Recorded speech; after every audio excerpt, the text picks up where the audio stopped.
So let us start our discussion.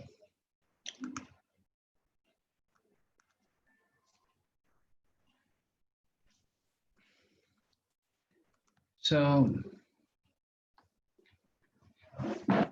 yesterday we were doing some visualizations. So today we'll try to discuss some concepts and we'll take a look at visualizations also. Some charts.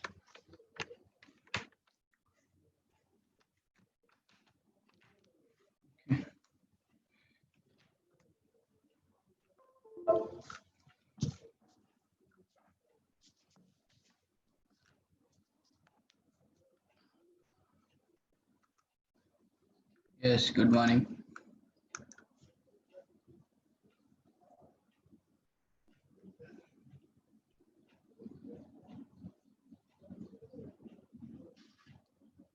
So let us start with simple visualizations and then slowly. Yesterday we wanted to do a couple of charts, but we did not have the data sets. So today I have shared the data sets with you. I hope all of them are having it. So we'll take a look at today's notes and we'll start from that.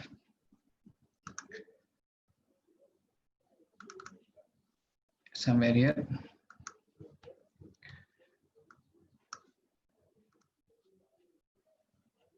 Yeah.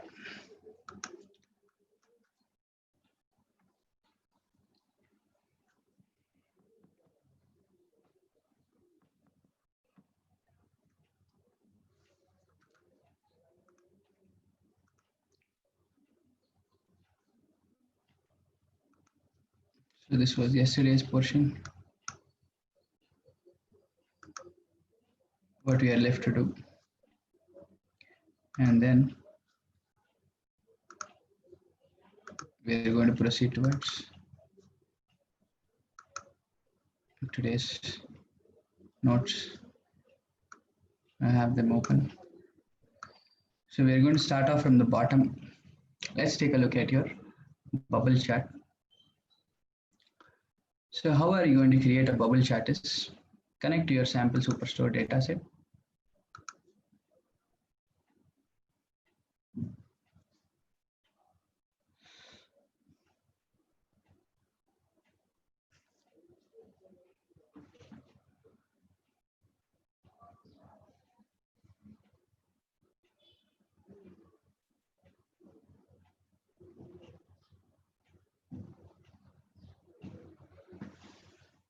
Then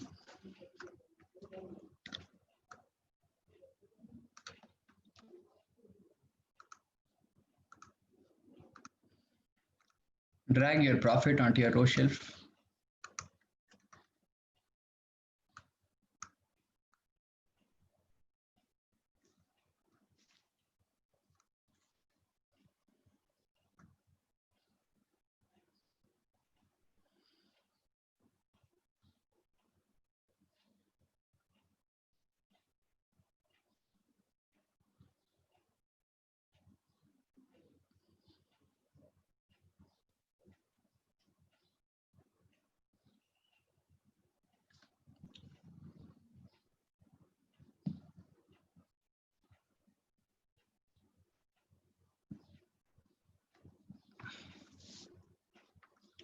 Then put your subcategory onto your column shelf.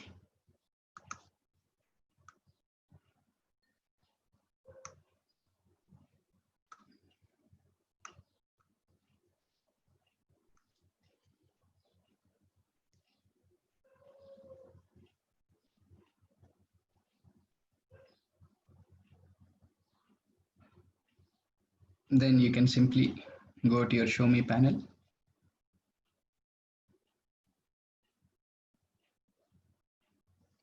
And you can click on packed bubbles. See here, there's something called as packed bubbles. You can click on this.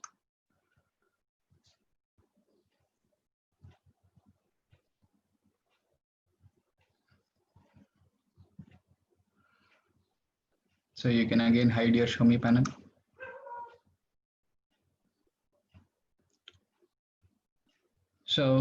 This is your packed bubble chart. Now, what is the area of concern that we have here? We are having again 3 negative values.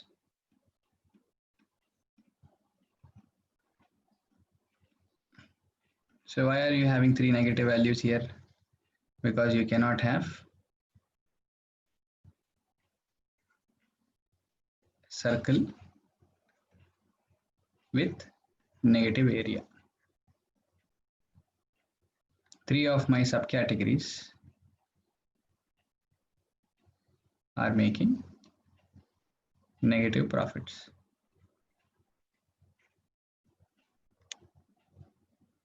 So that is why you are not able to visualize 3 of your subcategories.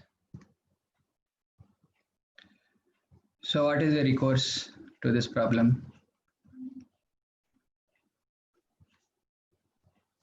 Instead of using profit to control the size,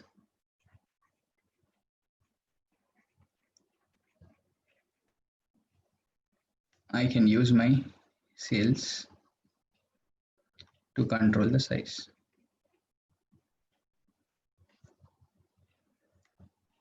So I can simply bring my sales onto my size shelf.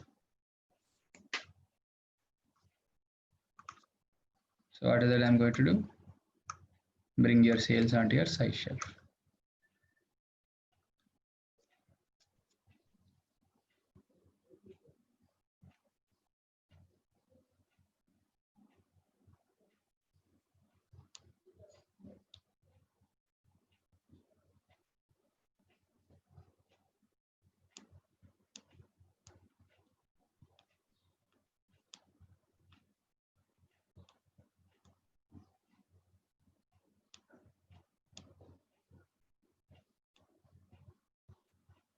Okay, now you see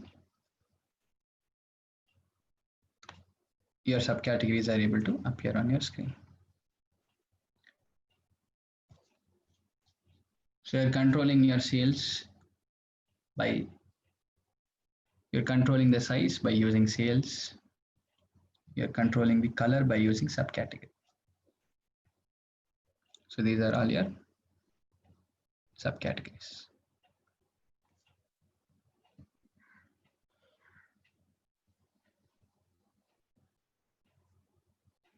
So this is a simple example for your packed bubble chart.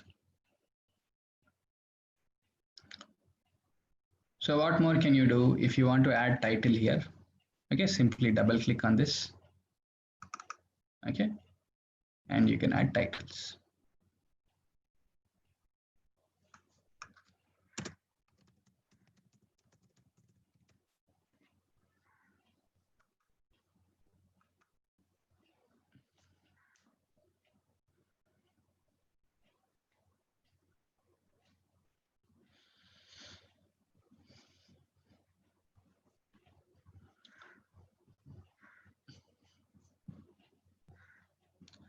So apart from this, if I want to color my circles with respect to profits, instead of subcategory, I want profits here. So I can simply drop my profit onto color shelf.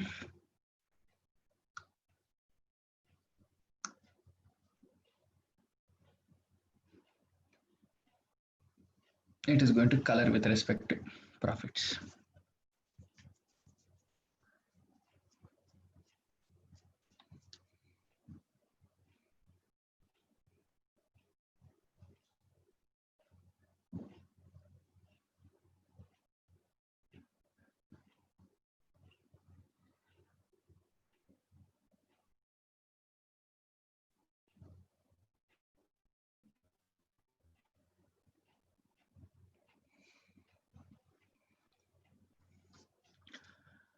So like this, you can create your packed bubbles. Instructions are there in your notes.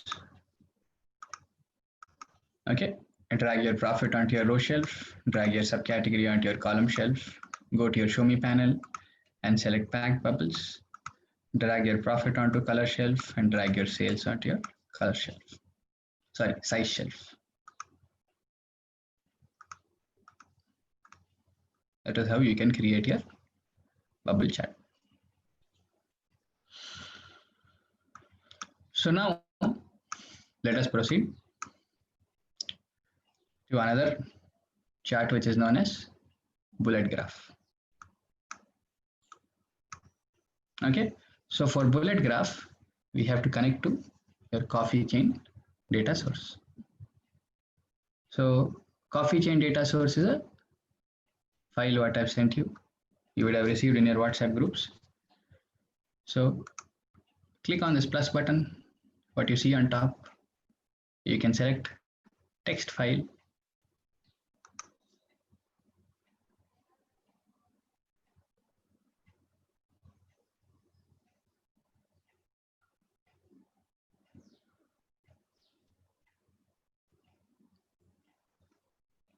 And you'll have go to the place where the data set is.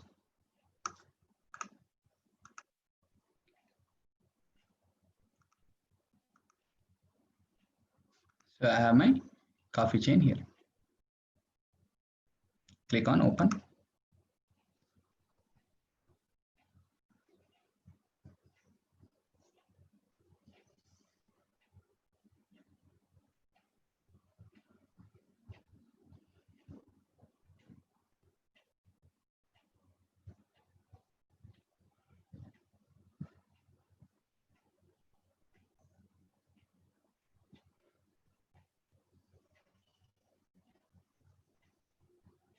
Wait for your data set to get loaded.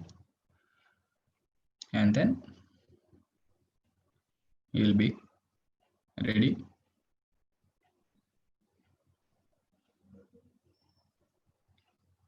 Okay, so this is your data set. So we are going to use this now, and we are going to discuss your bullet chart. So click on this new worksheet option that you have.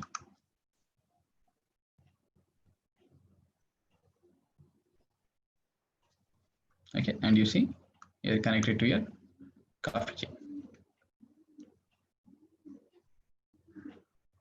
So these are your different columns that you have inside your data set.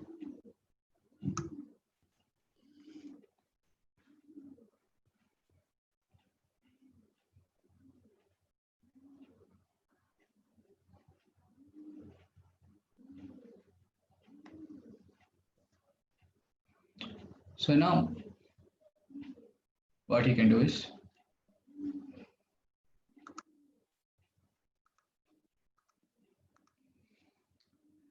drag your profit and budget profit onto your canvas.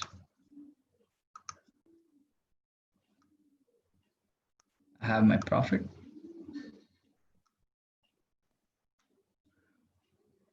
I have my budget profit.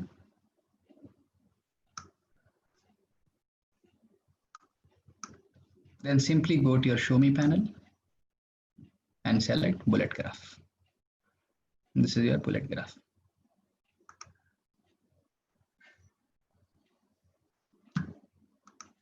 So you'll be seeing this visualization. So what is this visualization? It can be used to compare your budget profit, okay, with actual profits.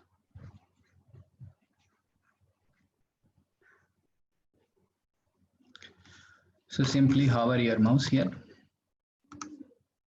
This is called as a reference line, what we are going to discuss in a couple of minutes. So the reference line is indicating the average profit in my data set. Okay, and this blue color bar is indicating my budgeted profit. So my actual profit is slightly more than my budgeted profit. So what can I say about the business? I can say that my businesses are doing well.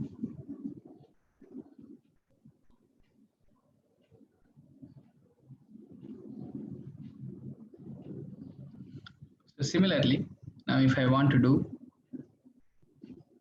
in-depth analysis. If I want to do market-wide analysis, simply put your market onto your row shelf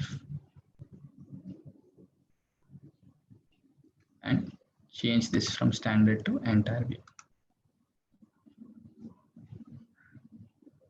So what is that you're able to understand here? You're able to understand market-wise, what is the performance? What is my central market's performance? What is my east market performance? What is my southern market performance? What is my western market performance? So when I simply hover my mouse now, you have your average profit here, and then you have your budgeted profit here. So if you see, your actual profit is exceeding your budgeted profit. So what can you say about this? You can say central region is performing well. Similarly, eastern region, if you see, my actual profit is more than my budget profit. So I can say east also is performing well.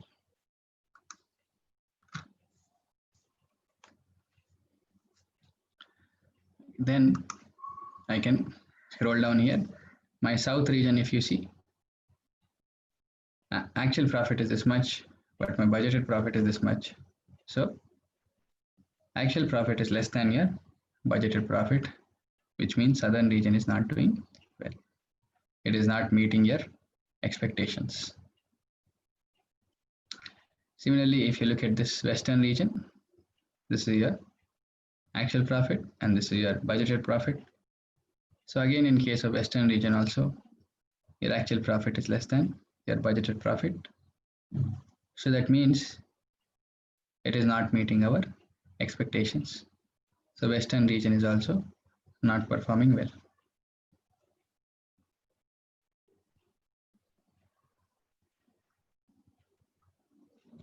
So using a bullet graph, you will be able to visualize your different regions and their performance, okay, against each other. That is the logic. Okay.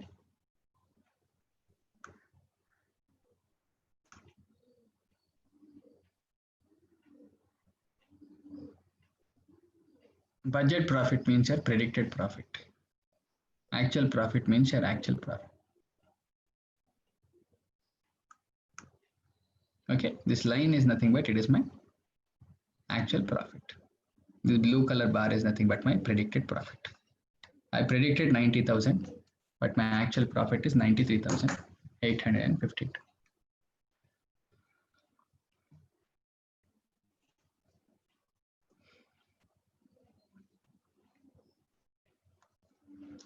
So that is how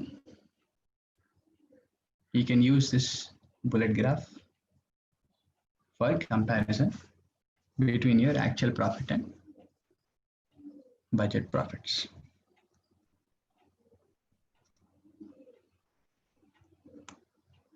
So if you hover your mouse here, it is going to give you some levels. Okay, 60% of your actual profits.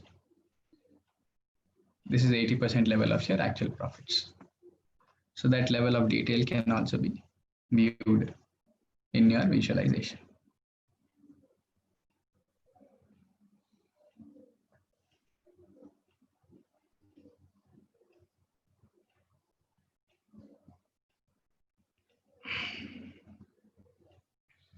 Now, what is another type of chart we can use? Okay, yesterday we wanted to discuss one custom chart. So I'm going to discuss that custom chart now, as we are already connected to your coffee chain data set. So click on a new worksheet.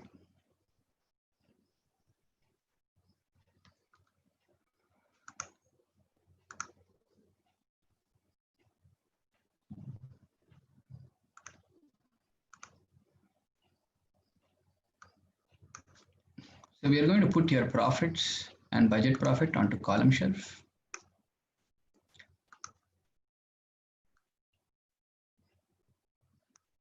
Put your profits.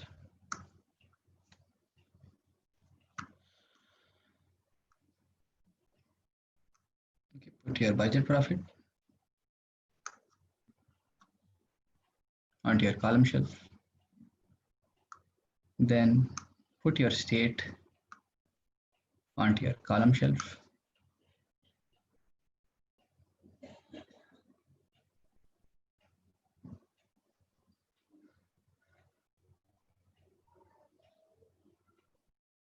Okay, take the transpose.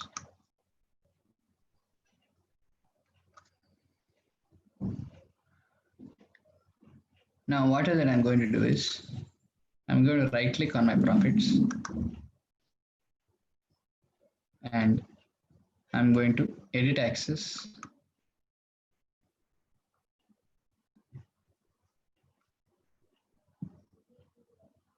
And I'm going to select reverse. So when I select reverse, what is happening? My profit axis is getting reversed. Where have we seen this? We have seen this in your funnel chart where I tried to reverse it. It is the same logic what we are using here.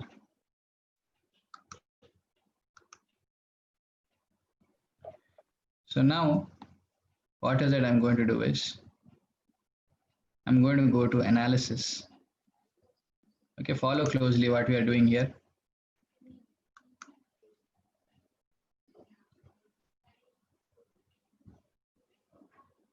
What is that we have done? Put your state onto your row shelf. Put your profit onto your column shelf.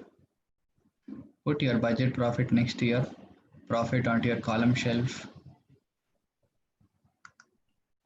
Simply click on this profit axis. Go to edit axis.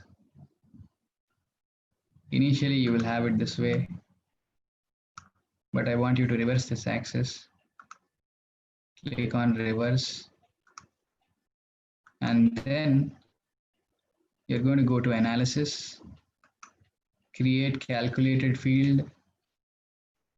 What is that? Create calculated field. And you can name this as zero field, or you can simply say zero, and you can enter the value of zero here, and you can click on apply, and you see there is a calculated field for you. If there is any equal to sign before your symbol, then it becomes a calculated field. Click on OK.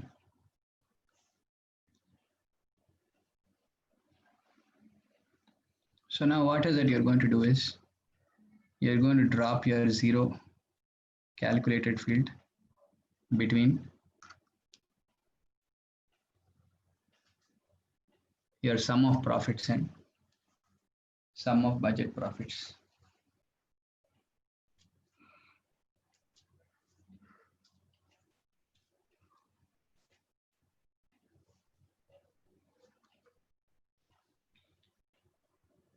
Now you can go to your zero calculated field, click on this. Okay, change from automatic to text. Okay, you have your text. Now add your state onto your text shelf. These are your states. Now that I have my states in the center, I'm not going to have them on the side. So if I don't want to have them on the side, what is that I'm going to do? I'm going to click on this axis and I'm going to uncheck this option, show header. What is that? Click on that axis and uncheck this option called as show header.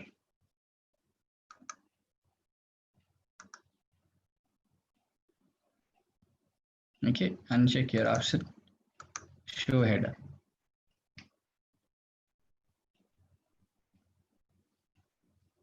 Now, what is your next course of action is, you have to go to profit, shelf, put your profits onto color shelf, then go to your budget profits, and then put your budget profit onto your color shelf.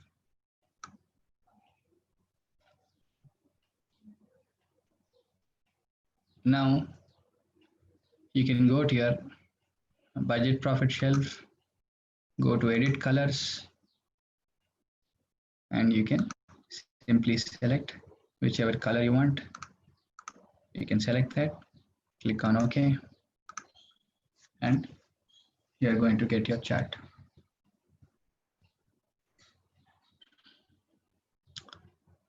Last, add some text onto your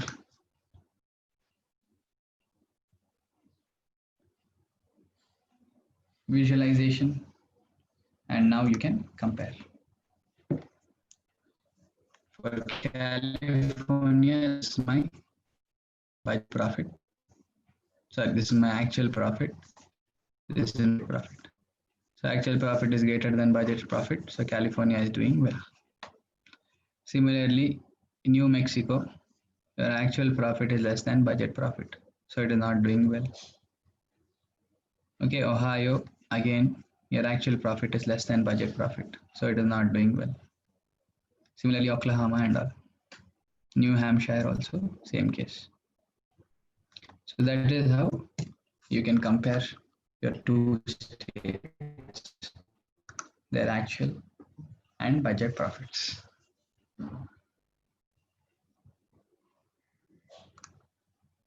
Okay. So what is the status? Are all of you able to do this chart?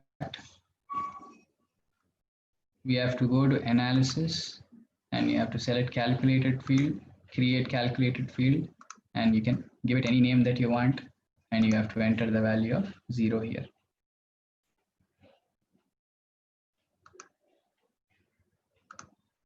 Okay, yeah.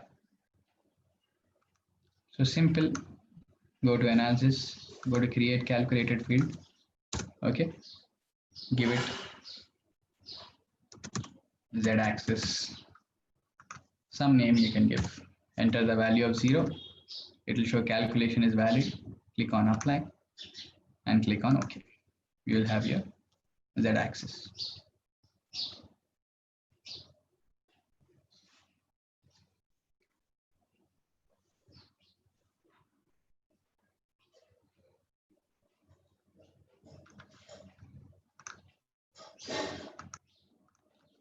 Okay, so go to your analysis, go to create calculated field, go to z-axis 1, give it some name, enter a value of 0. Okay, click on apply and say OK. And then place this one in between your sum of profits and sum of budget profits.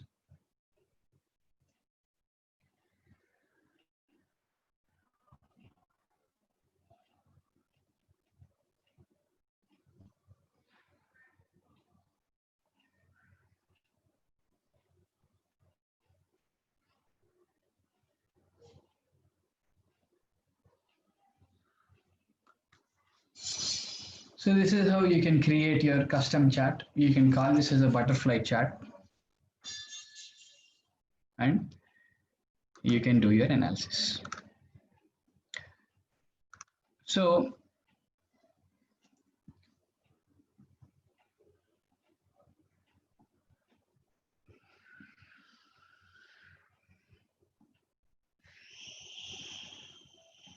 I think sorting has already been explained, the concept. So I would want you to go back refer to your notes and then try to experiment on this visualization. Okay.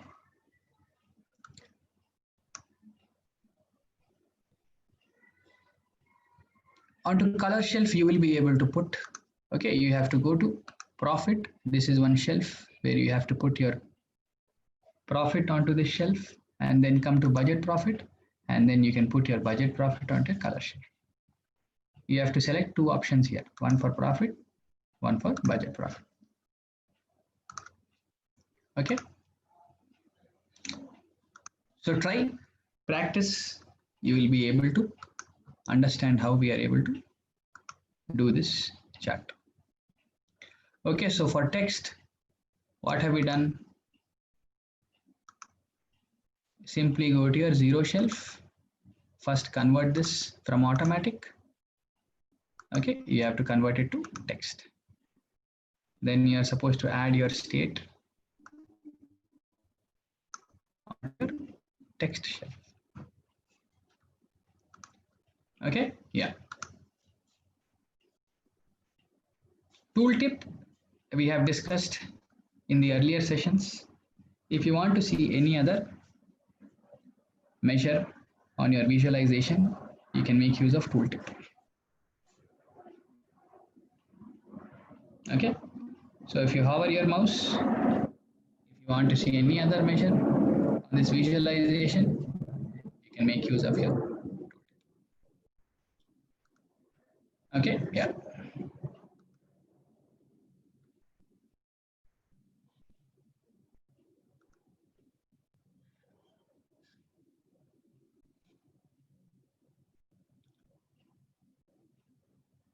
So now let us proceed forward and continue our discussions. So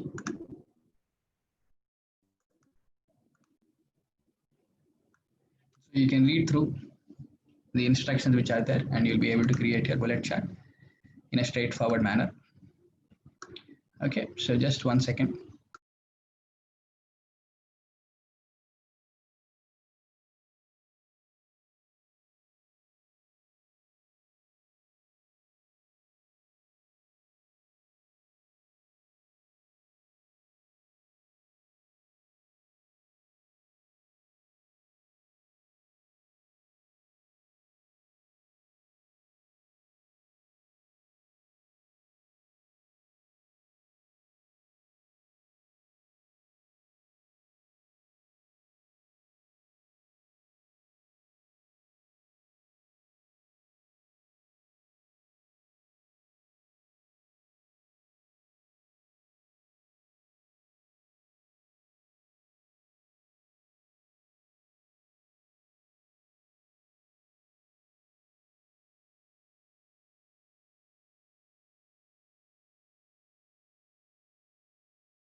Okay, so let us proceed.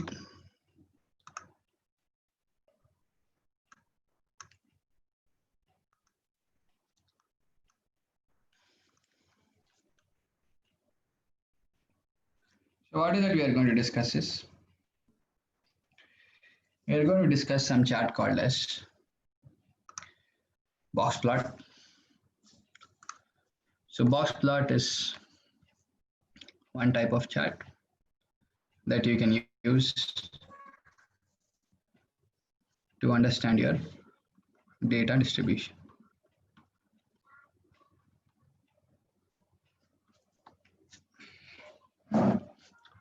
So this is how it is going to look here. Your box plot is going to look like this. So this is called as the minimum value. This is called as a maximum value. This is called as the median. This is called as the first quartile. This is called as the third quartile. This is third quartile. This is first quartile. This is median. Median is also called as second quartile. So if you're watching a movie, okay, first half, second half, interval is median. Okay, the middle point. Then if you want to know what is the middle point of first half, that is quartile 1 or first quartile. If you want to know middle point of second half, that is third quartile or quartile 3.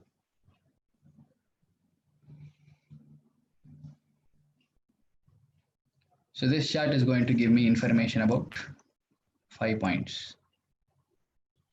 Okay, minimum value, maximum value, quartile 1, quartile 3, and median.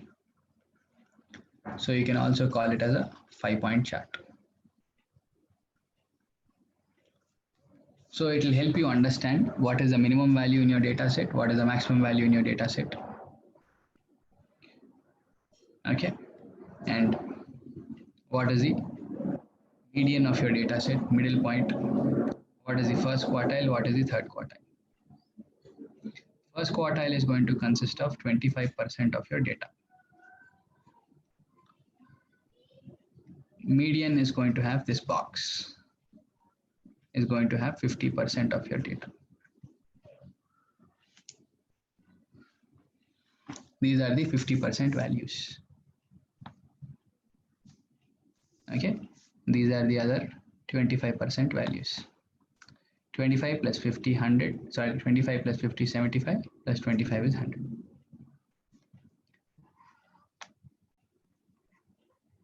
Poor, rich, middle class, lower middle class, upper middle class, quartile 2 or median, upper middle class quartile 3, lower middle class quartile 1, maximum value, minimum value.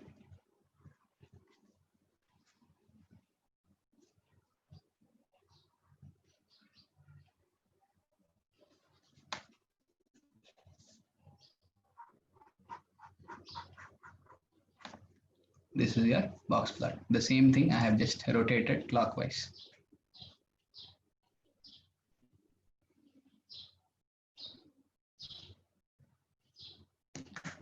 Okay, this is the story about your box plot.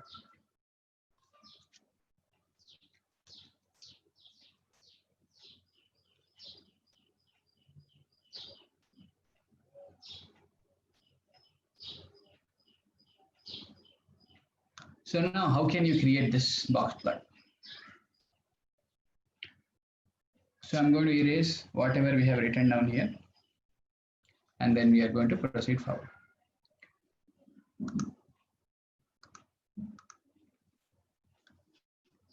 Connect to your sample superstore.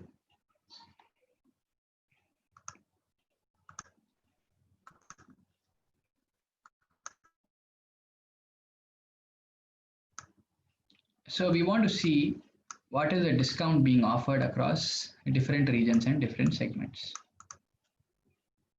Okay, it is known as a 5-point chart.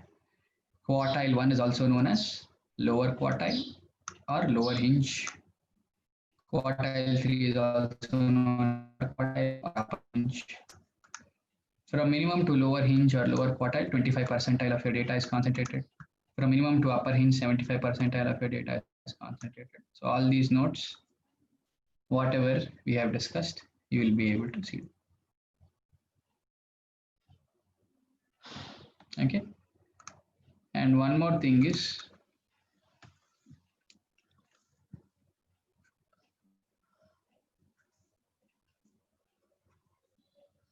this range is called as IQR. What is IQR full form? Interquartile range. What is the formula of IQR? Q3 minus Q1. If you want to calculate your maximum value manually, how can you do that? Upper limit is equal to Q3 plus 1.5 times Q3 minus Q1, or upper limit is equal to Q3 plus 1.5 times IQR. How can you calculate your lower limit or minimum value? Q1 minus 1.5 times IQR. So you can write down these formulas if you want to. Take note of the concept, or you can read through your notes. They are anyways there.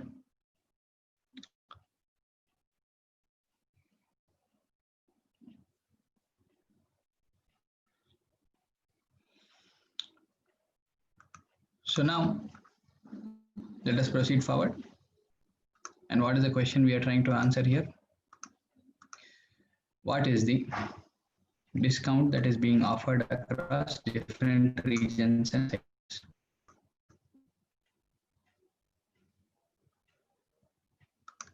So let us use our discount.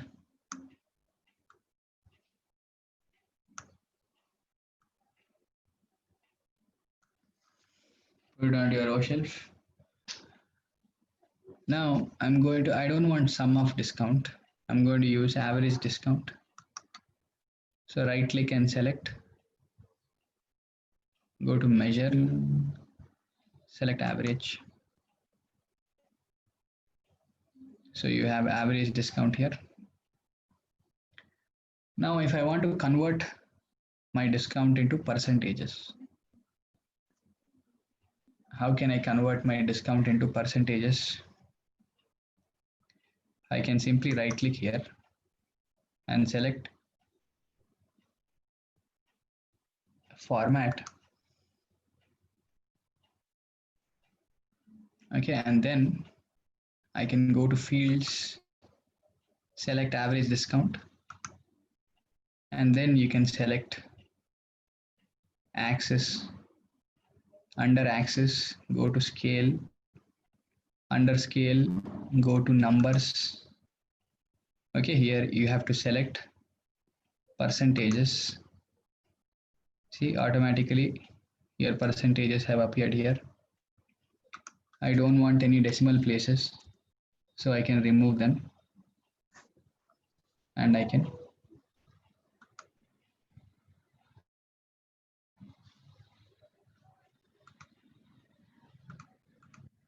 okay, I have removed my percentage decimal places.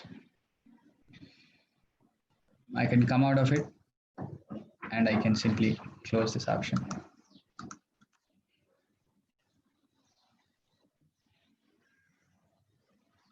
So what is that I have done? Right click here.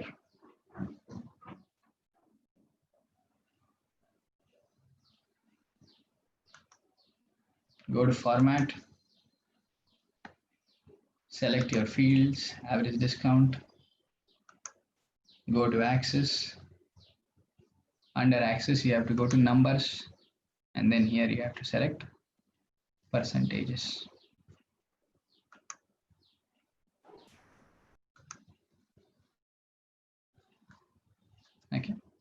So first job is completed. I have converted my discounts into percentages.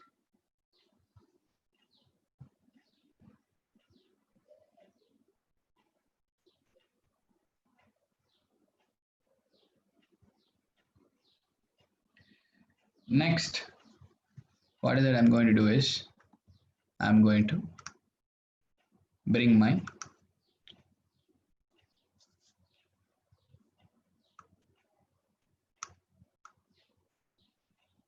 segment onto my column shelf. Okay, all you have to do is go to your show me panel and select box and whisker plot. Select this option. So what is that you're getting? You're getting a small box and whisker plot. Now how do I improve my visualization?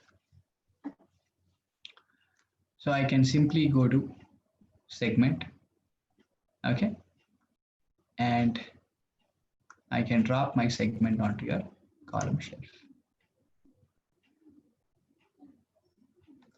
So for every segment, I'm getting a rolled version of your box and whisker plot. Now, how do I unroll them? I have to unroll them so that I can see my box and whisker plot here. So I'm going to simply drop my region onto my detail shelf. So here I have my box and whisker plot.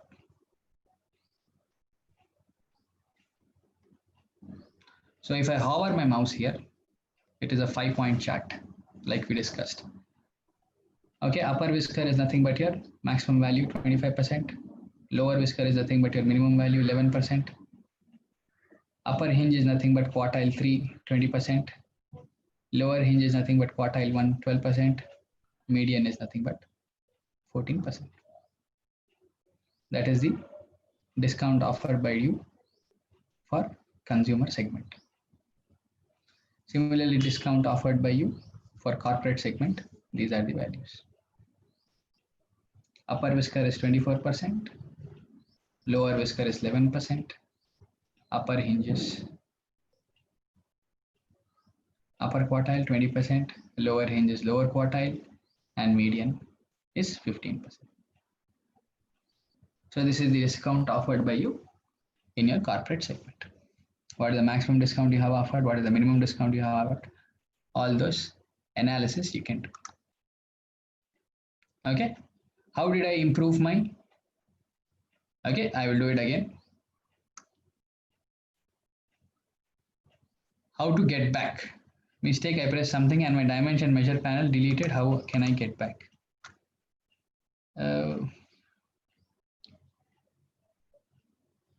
I think maybe this you have clicked or something. I'm not sure. Okay, I think that has gone. That is what you have done. I think press Ctrl Z.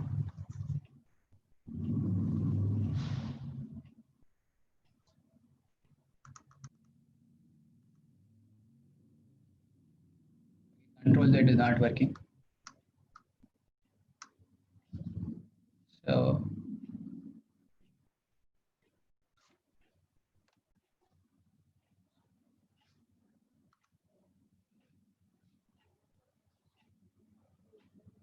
okay.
Yeah, go to window.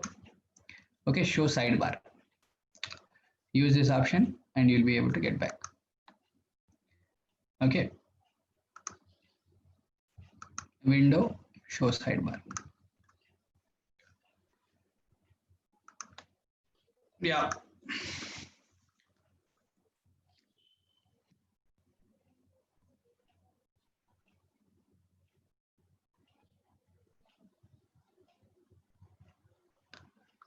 So what have you done here? Put your segment onto your column shelf, and you can simply unroll your box and whisker plots by using your region, put it onto your detail shelf, and you'll be able to create your box and whisker plot.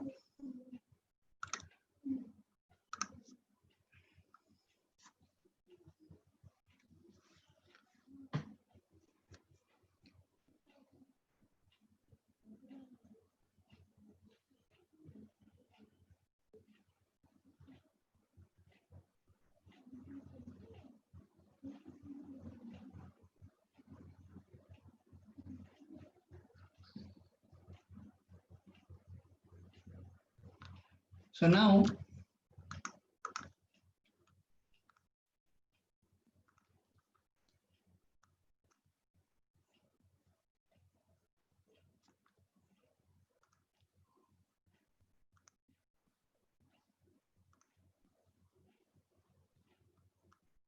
what is it I have done here is I wanted to see my discount across different segments and different regions.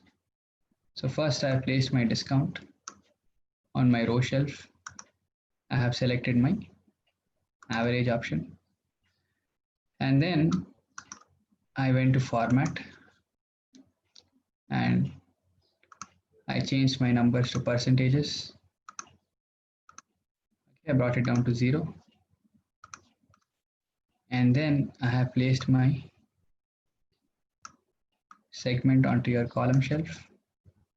I've clicked on my show me panel, selected my box and whisker plots, and then I have placed my segment onto my column shelf. After that, I have brought my region onto my detail shelf to see this visualization.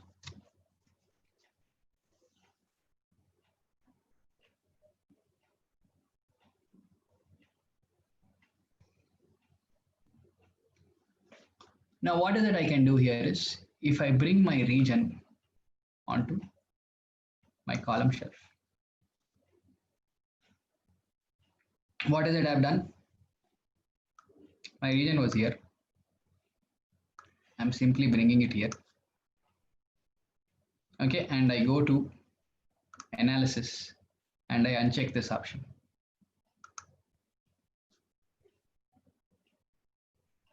What does that have to do? Go to analysis. Instead of aggregating your measures, I want to disaggregate my measures.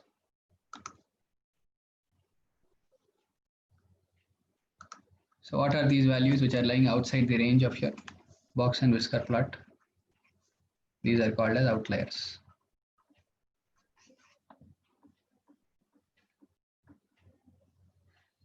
So there was a case where you offered 80% discount in the consumer segment coming from your central region. So that was an outlier. It is lying beyond the range of your box and whisker. This is whisker.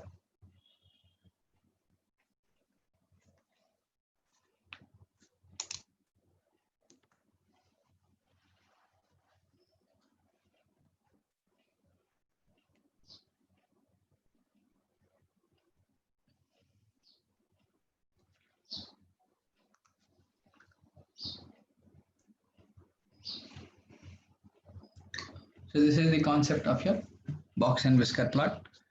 So you can give it your name on your sheet and then you can proceed.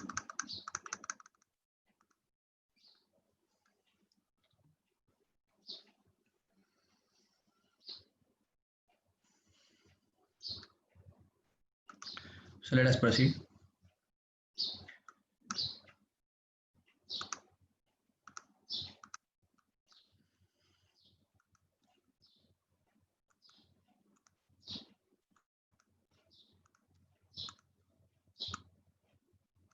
Your histogram.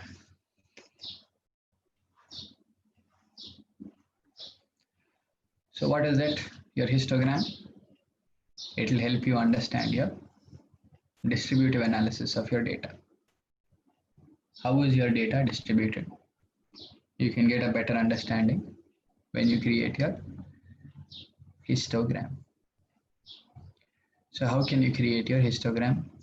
One measure is enough. Either sales or profit is enough. Drag your sales onto your row shelf. Connect to your coffee chain data source. So simply connect to your coffee chain data source.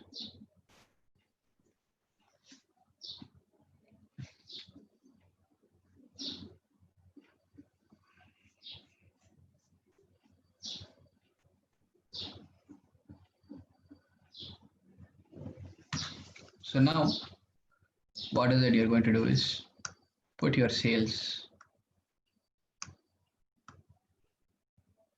onto your row shelf. Only one measure is enough. So go to your show me panel and then you can select this option, histogram. What is the criteria? One measure. So click on that. And this is your histogram. So what is your histogram telling you? On y-axis you have count of sales. And then on x-axis you have sales size. What do you mean by sales size? Okay, just 1 second.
So let us proceed.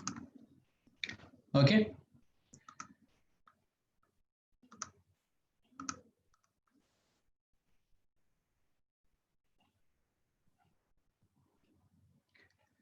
What is it we are trying to do here is histogram is going to tell you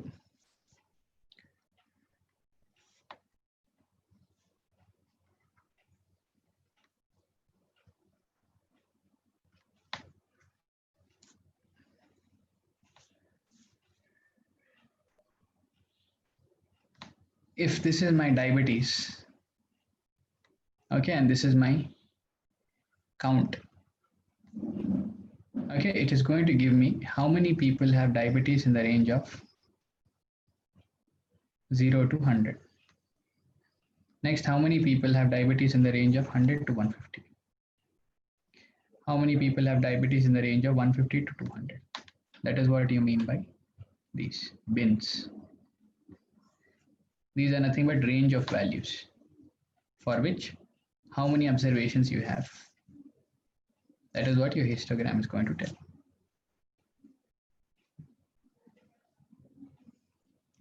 So now, based on this understanding,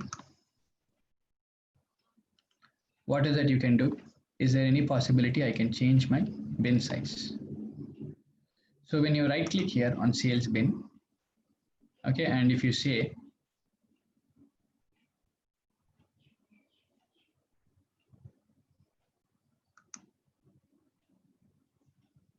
okay,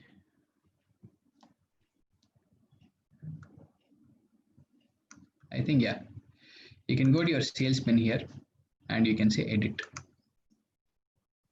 By default, it has created sales bin size of 34.3. So now I can increase my sales bin size to 50 and I can click on OK. So now if you see, your sales bin size has changed to 50. This is 50. This is 100, 150, 150 to 200, 200 to 250 and all. So bin size is 50.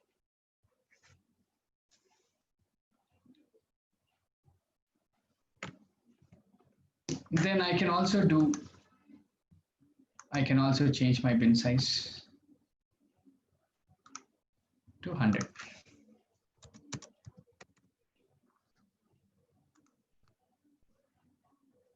So now my bin size has changed to 100.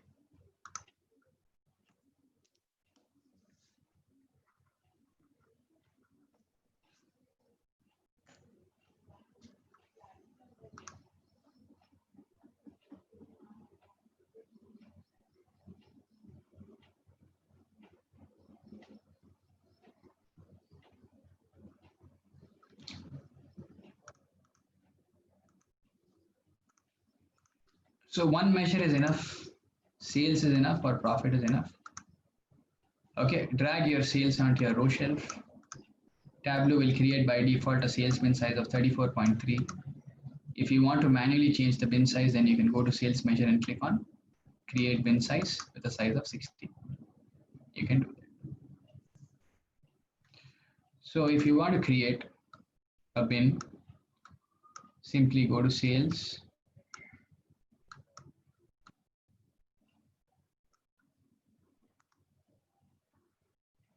go to create and bins. Okay, I want to create a sales bin with size 60. You can select 60 and click on OK. So now you have this size. So you can remove this size sales bin from here and you can drop your sales bin 60 over here.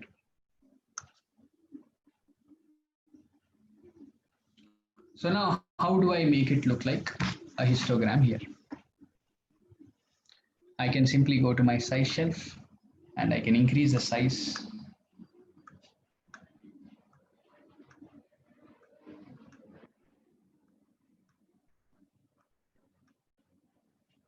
And now it is looking like a histogram. If you can simply reduce the bin size, okay, the gap. How can you reduce the gap? By increasing the bin size.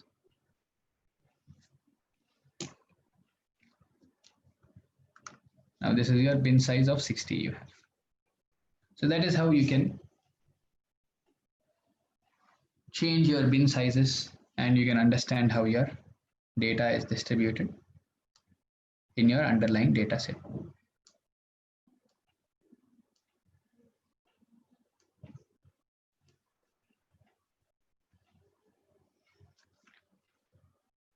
So you can call this as histogram.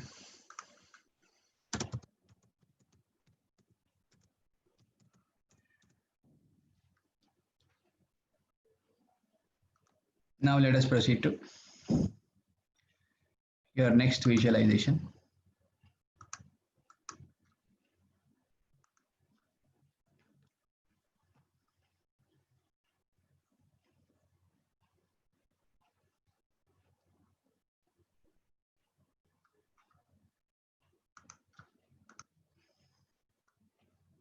Which is your Gantt chart. So Gantt chart is nothing but it is the list of events what you can create using a timeline. and it will help you understand what are the sequence of events that you have to follow to finish a process. So let us try to understand with the help of one data set. What is the data set? I have already shared with you in the group. Okay, it is called building of a house. So select your Microsoft Excel, and then you can simply go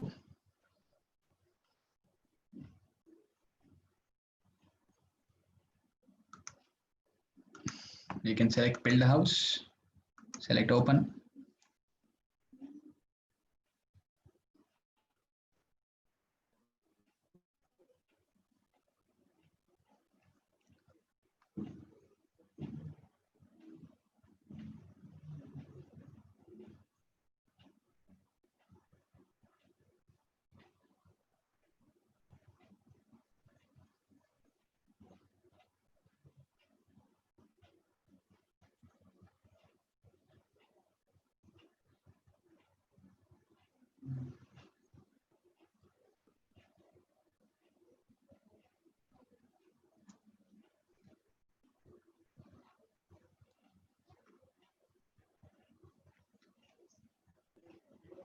So this is what your data set is like.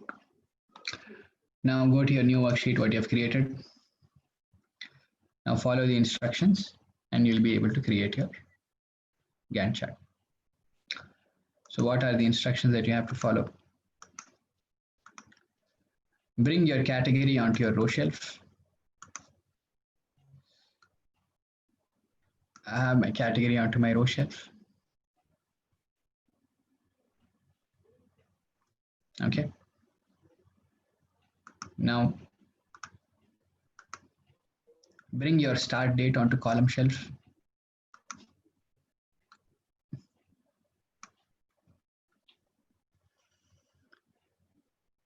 Right click on this and select exact date. Where is exact date? Exact date option. So you get this. Now what is that you can do here? You can simply add your duration onto your size shelf.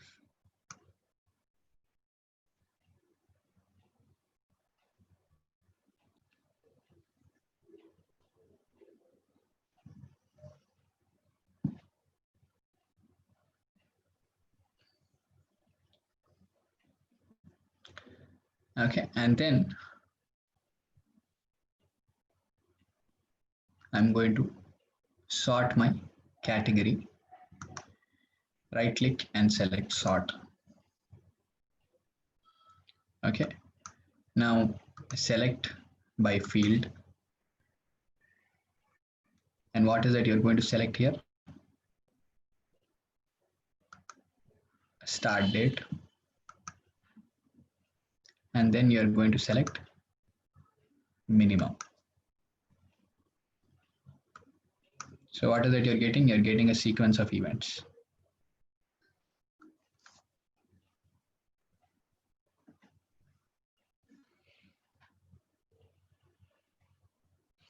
So now you can close this and you can add your, what is it you're going to do? You can add your category. You have to connect to Excel, Murali. Okay. So what is that we have to do here?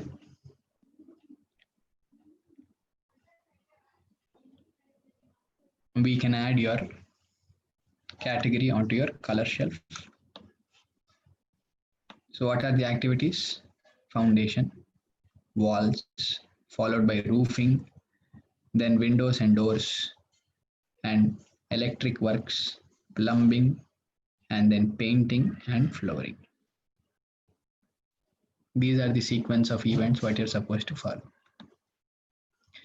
And now I'm going to add my dates onto my label shelf. And I can select exact date. Start date. This is the start date. This is the start date for your walls. then roofing, then windows and doors, then plumbing and electric works are happening simultaneously. Then you have your painting, then you have your flooring. What is this type of chart? It is Gantt chart.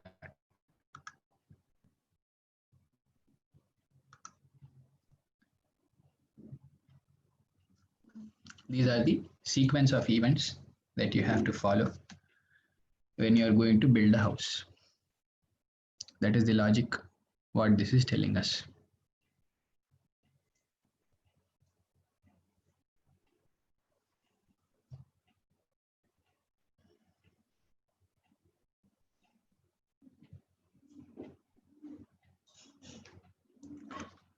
All of you are able to understand the logic.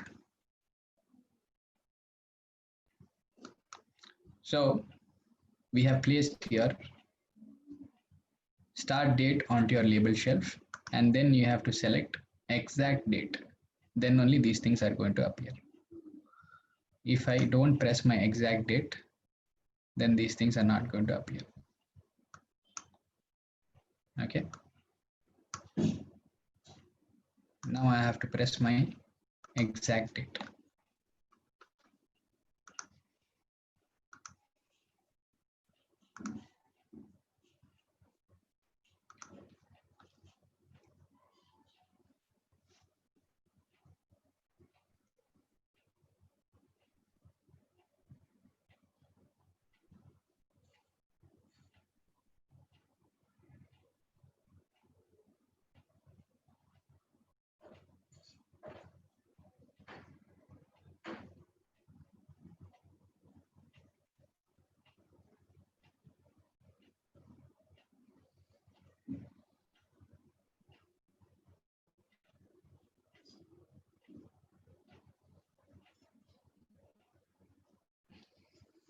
All of you are able to do this logic.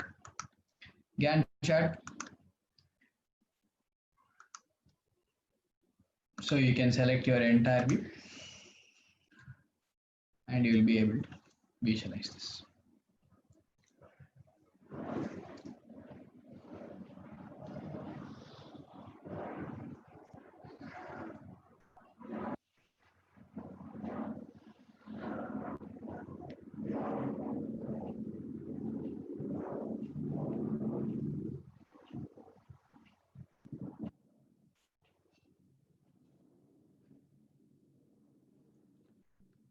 So then let us proceed forward.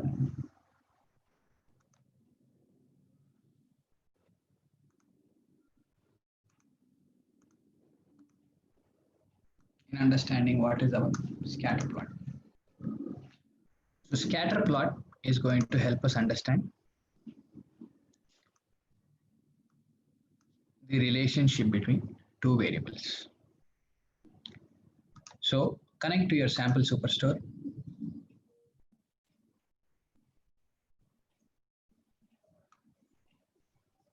Okay.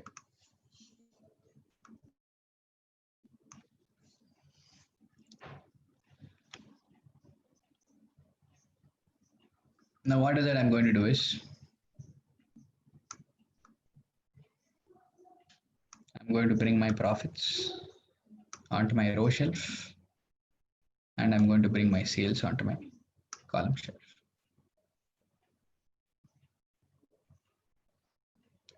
And then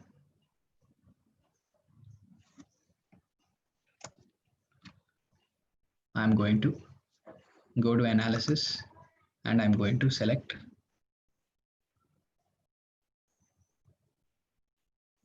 this option. I'm going to uncheck this option, aggregate measures. So this is my simple scatter plot, what I can analyze.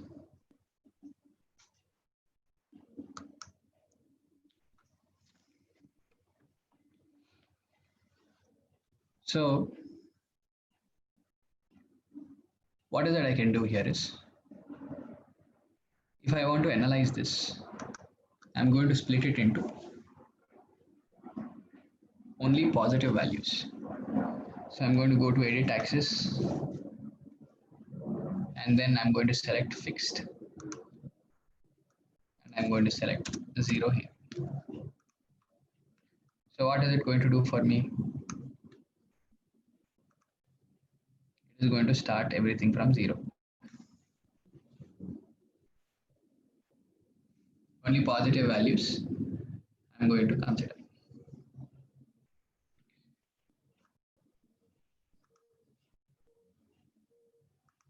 So now,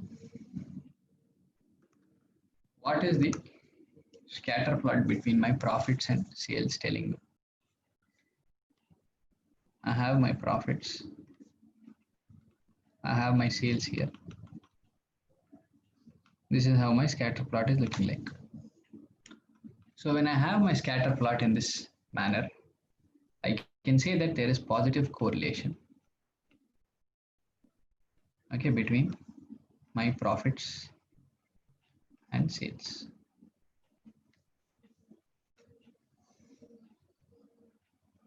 So as my sales are increasing, my profits are also increasing.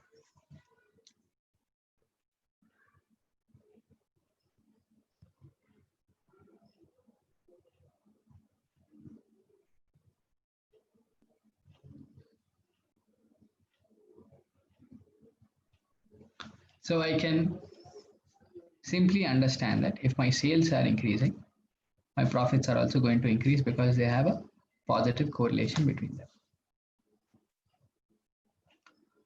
So now, what is the equation of straight line? Y is equal to mx plus c. So I can simply use my equation of straight line to represent the relationship between profits and sales. My y is profits, my x is sales, and I can create one equation in the manner of y is equal to mx plus c, and I can predict my profits.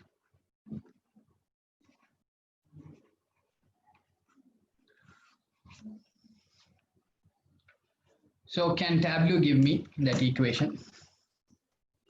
Yes, it can give you that equation.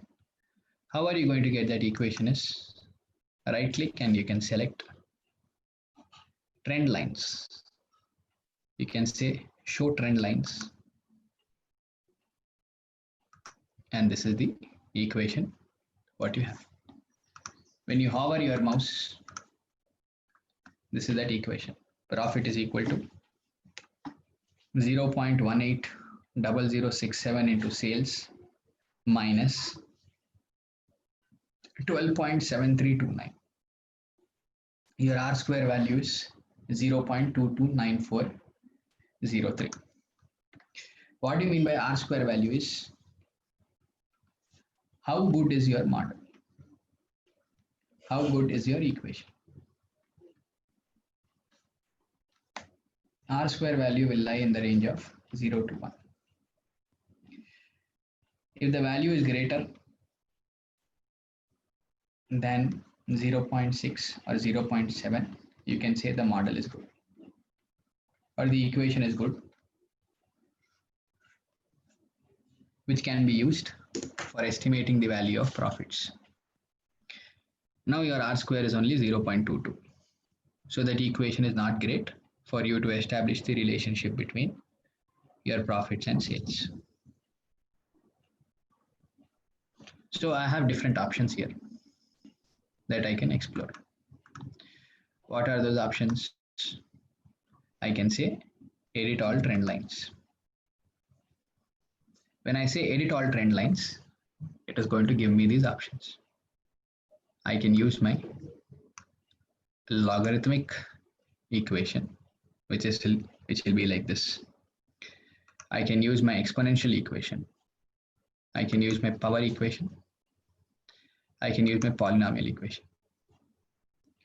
So if I use my power equation, let us see what is going to be the R square value.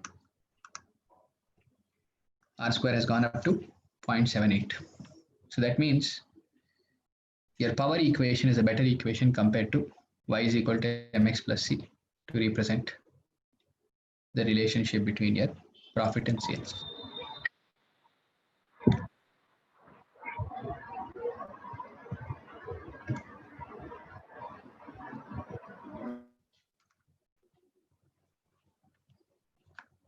So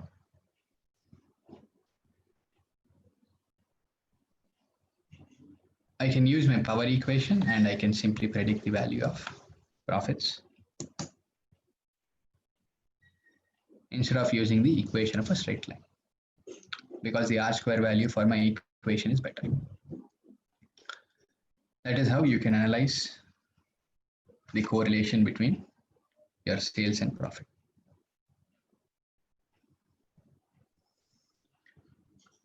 So now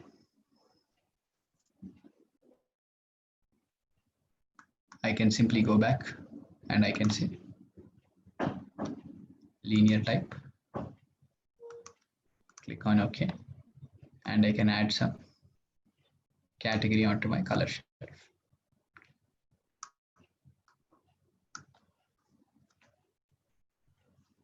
So these are the three categories for which you have three different trend lines, three different equations that you can alternatively use to represent the relationship between your profit and sales.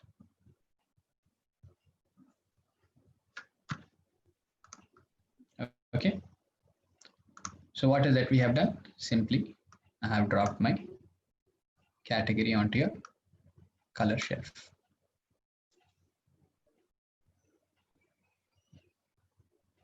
So if you hover your mouse, you are going to get your equations for every single type of category that you have. Blue color category is furniture, office supplies, and technology.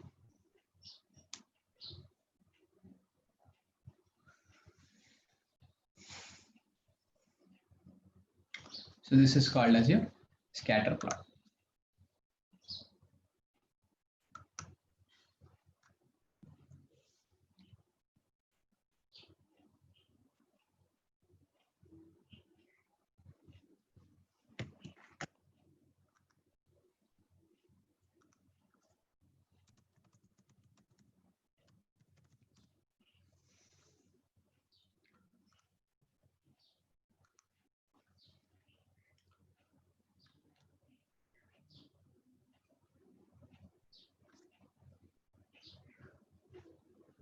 So now let us discuss some concepts. What are those concepts? Is we are going to start off from your reference lines. Okay. So we have to discuss your reference lines and we are going to discuss them now. So reference lines is usually used for benchmarking purposes.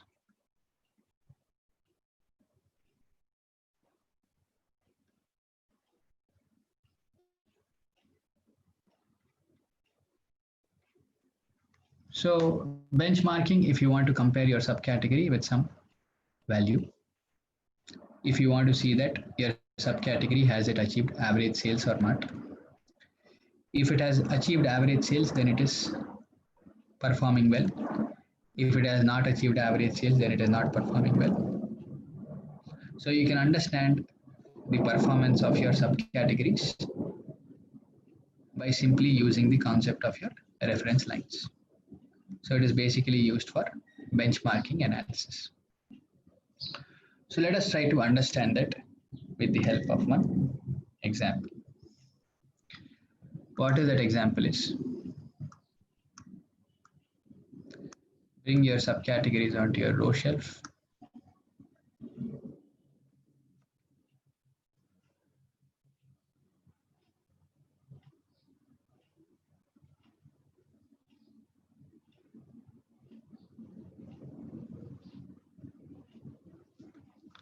Then you can bring your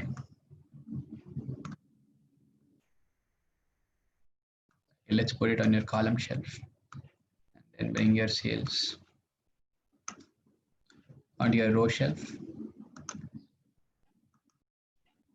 And now what is that I can do is I can right click here on my axis and I can select add a reference line. So now there are options that I have. I can select my entire table. Okay, you see there is already one line which has been drawn for you. Okay, this is using your sum of sales. It has taken the average computation for all the values that you see, and then it has given you this line. So how do you want me to label this line? So I can go to label and I can select a value. This is the average value what you have calculated. I can also select my computation. Then it is going to show me average is the computation. I can also select custom. In custom, I can select my computation and I can select my value. So both of them will be displayed. Then I can select what is the line that I want to use. Is it somewhat thicker line I can use? I can select some color, black, and I can click on OK. So this is the reference line that I have. So now with the help of this reference line, I can understand what are the subcategories which are exceeding this reference line and what are the subcategories which are not exceeding this reference line. So it will be useful for my benchmarking purposes.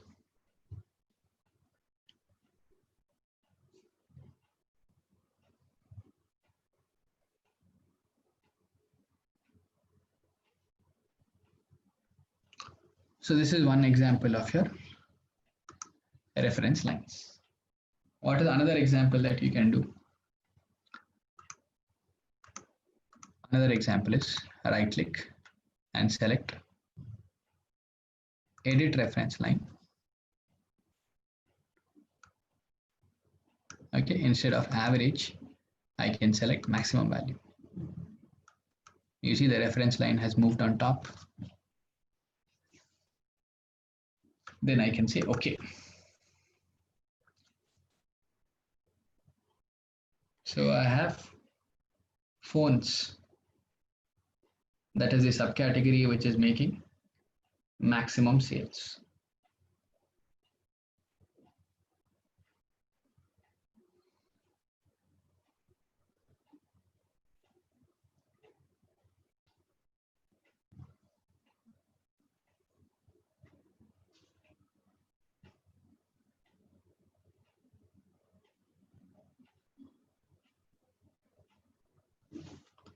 So similarly, I can add a reference line, and this time I can say entire table, custom. I can select my computation and I can select my value. Okay, this is another reference line that I have.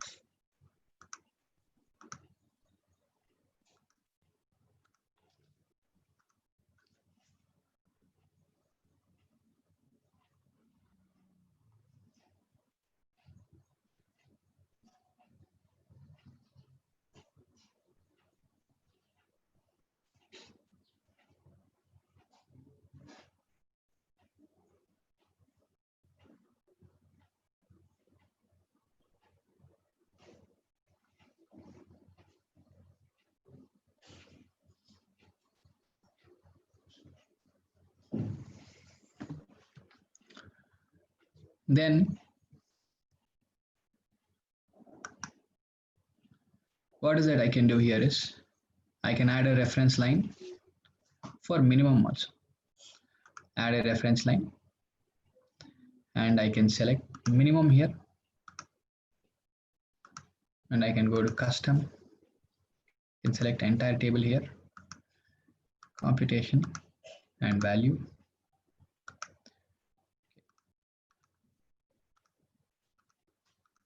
This is my minimum.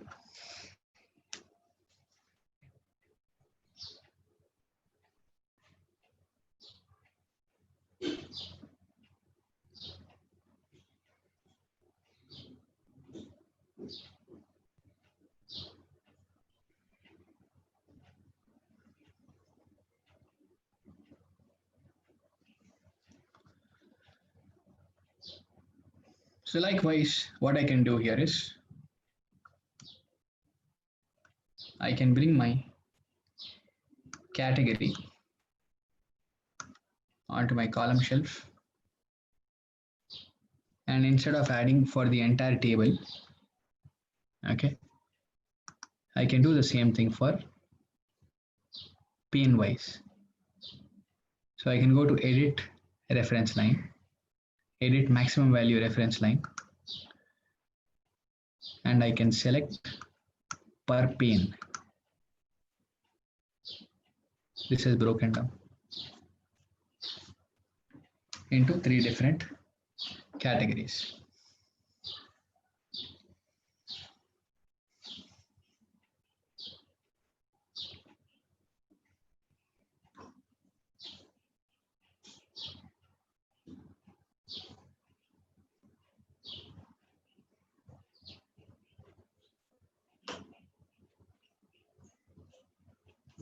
Similarly, I can select OK, and then I can go to my edit reference line, and I can select average value, and I can select per pane option. Again, it is going to give me per pane.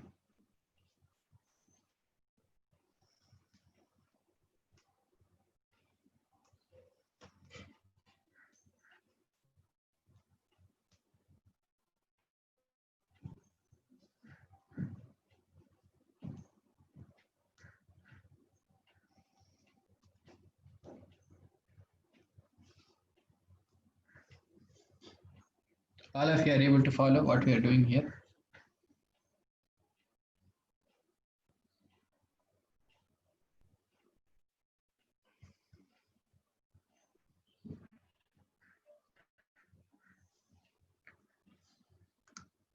Okay, yeah.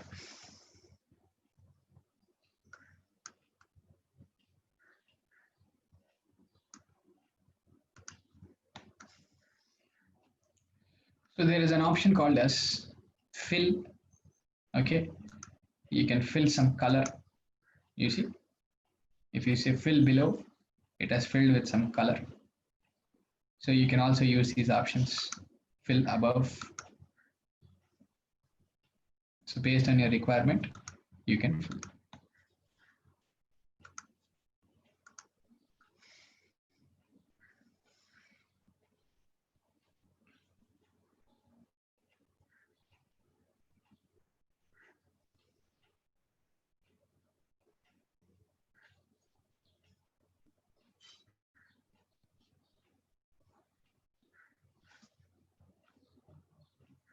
So not only these options, okay, I'm going to remove a few reference lines. I can say remove reference line, and I can say, and they'll be gone. So right click and you can select add reference line, and there is something called as a reference band. Okay, you see the band has already been created for you. The band is telling you that it is going to have a minimum value, it is going to have a maximum value. So every category, it is creating a band from the minimum to the maximum for that specific category. There is a reference band that you can make use of. Okay, you can add some lines. Okay, these are my reference bands. Yeah.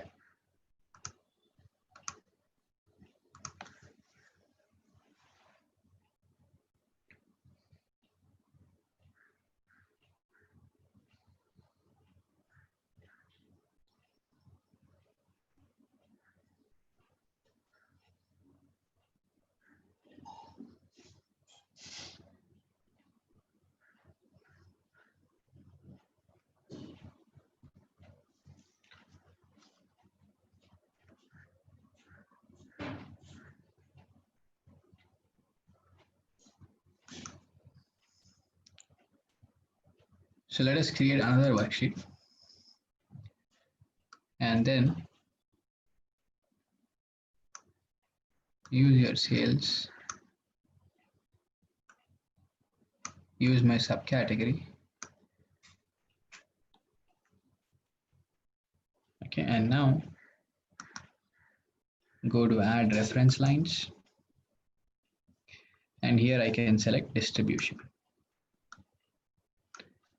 Okay, so in distribution, I have these options like whether I want percentage distributions.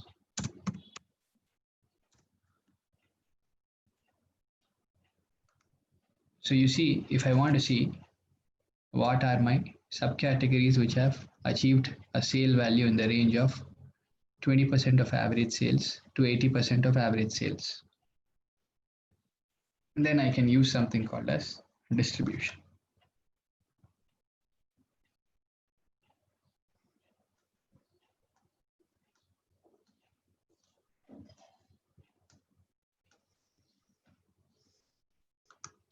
I can also make use of percentiles. So in percentiles, if I want to see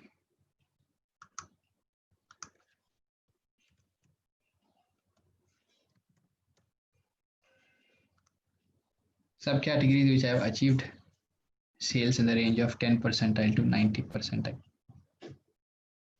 these are all my subcategories.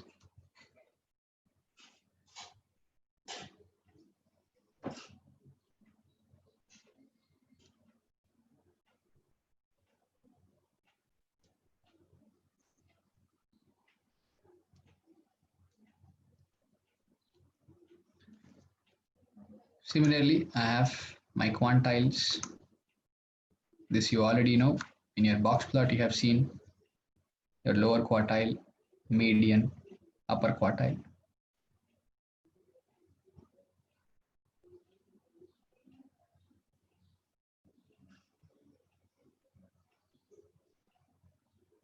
So you can make use of your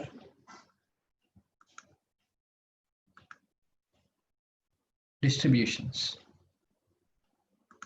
for understanding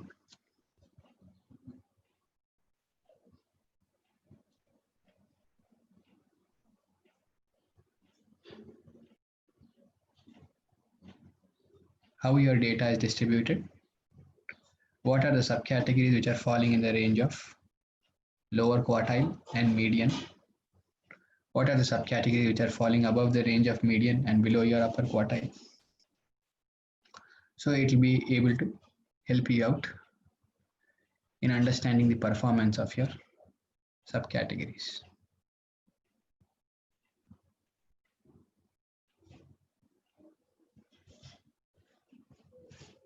All of you are able to follow this logic, what we are doing here, what is the purpose of distributions, your reference lines, your reference bands, your reference distributions.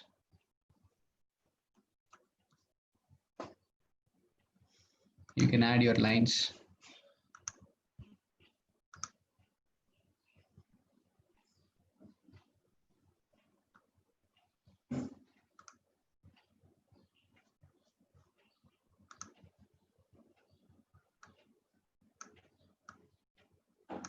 Yes.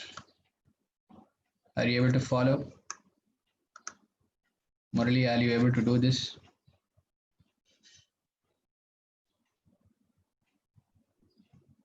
Are all of you able to connect to your sample superstore dataset?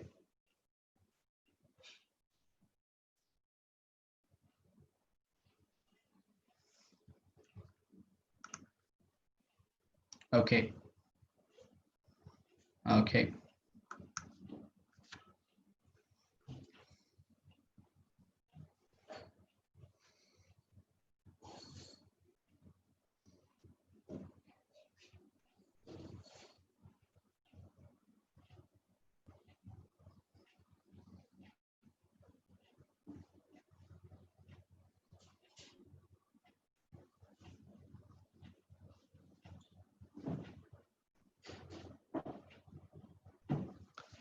So I think, Murli, you had some problem connecting to your data source. What is the situation? Are you able to fix that or not? You said it is not opening in Excel sheet or something.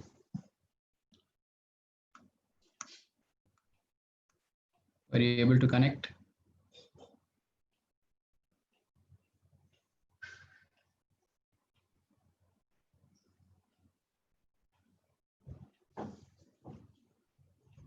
Okay, connected now. Okay, good. Yeah, just what you can do is for building a house, you have to connect to your Excel file. Okay, for coffee chain, connect to your text file option that is there. And for again global superstore, you have to connect to your Excel file. Okay, all of you are able to connect to your data sets. There is no issue there, right?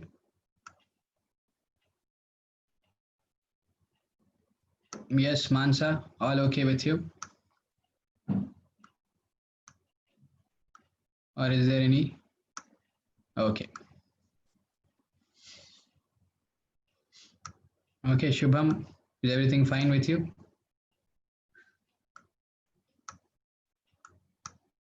Okay.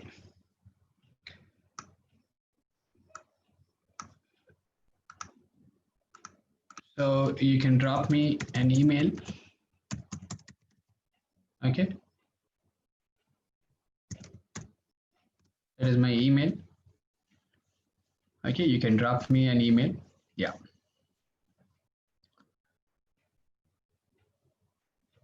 Yes, yes. So no worries. So I'll try to share some resource material with you guys on how to prepare your resume and all. So you can apply. No worries.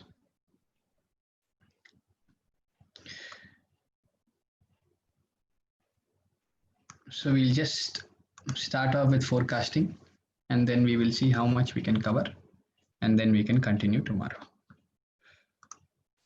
So yeah, yesterday assignment is the only assignment, Hari. No other assignments, only those questions.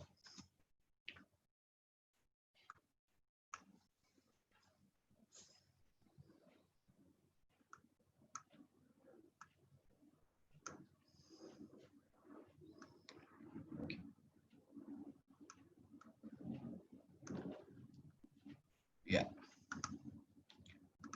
Yeah, questions have to be uploaded in MS Word document. Yeah, whatever theory questions are there, you can write them down in Word. Okay, whatever questions are asking you to do any visualizations and all, you can simply collect all your visualizations together, store them in one workbook, and you can send it across. Okay, yeah. Yeah.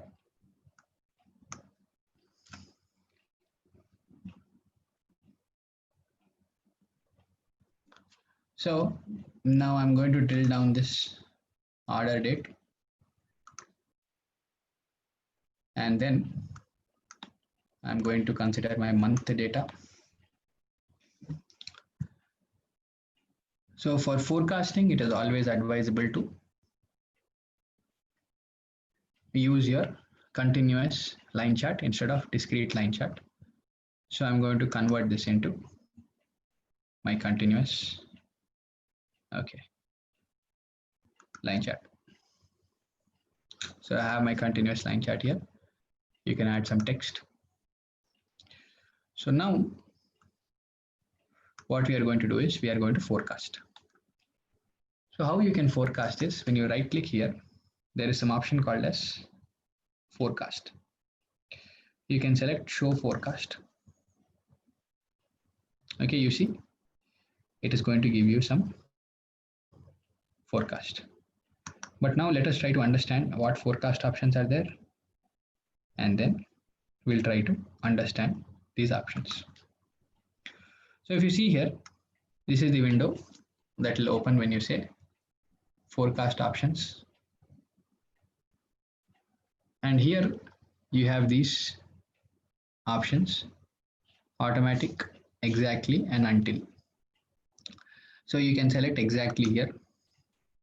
Okay, exactly for 1 year, it is going to make your forecast. And then what you can say here is, do you want to ignore any months when you're making the forecast?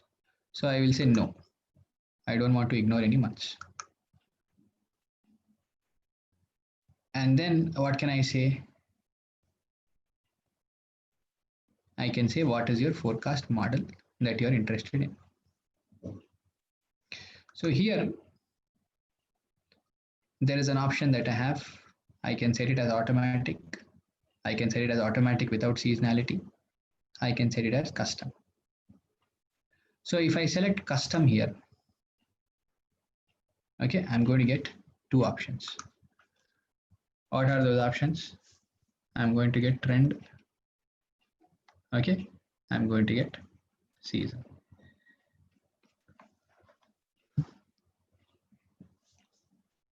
So now if you see, it is a horizontal line for you.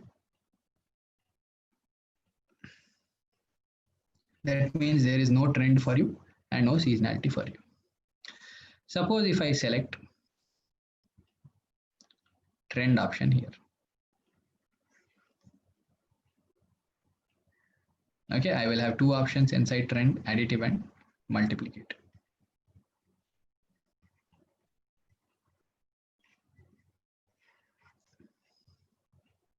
So let us try to see what those are. If I select trend, if I select additive, what is happening? It is able to capture your overall trend in your sales.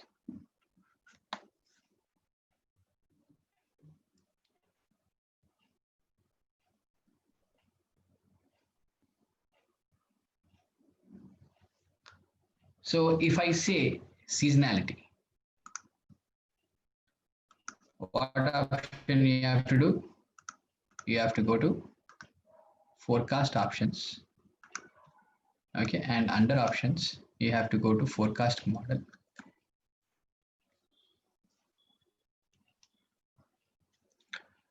So in your forecast model, what is it you are going to select? You can select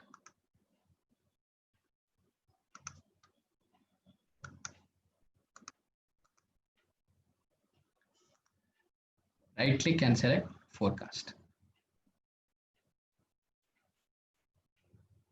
You have to select forecast options. And then here we are going to select additive trend, and if I select seasonality, observe what is going to happen. Now you have to capture these ups and downs. Okay, so these ups and downs are going to be captured by seasonality. Overall trend is upwards that you have captured, but now I can select additive. You see your ups and downs are being captured.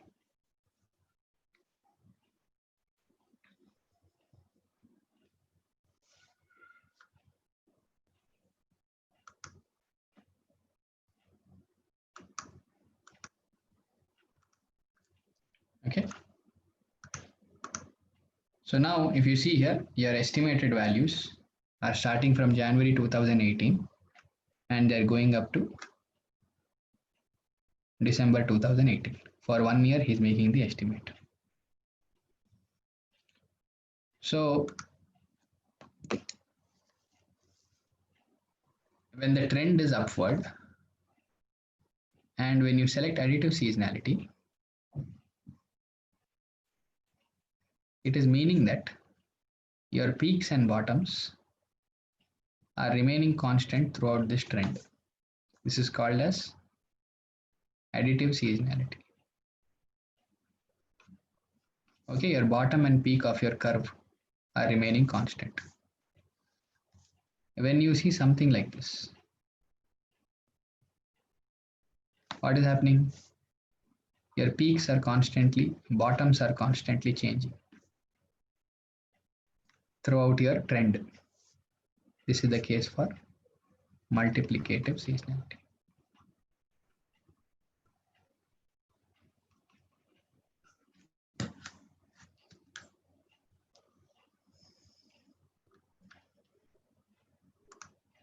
All of you are getting this logic? Additive seasonality, peak and bottom of my curve are constant throughout my trend. Multiplicative seasonality, what is going to happen? It is slightly going to increase all throughout my trend.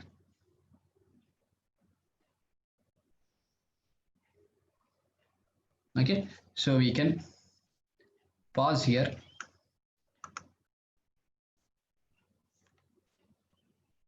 For the day, and we are going to continue from this aspect tomorrow, and we are going to proceed with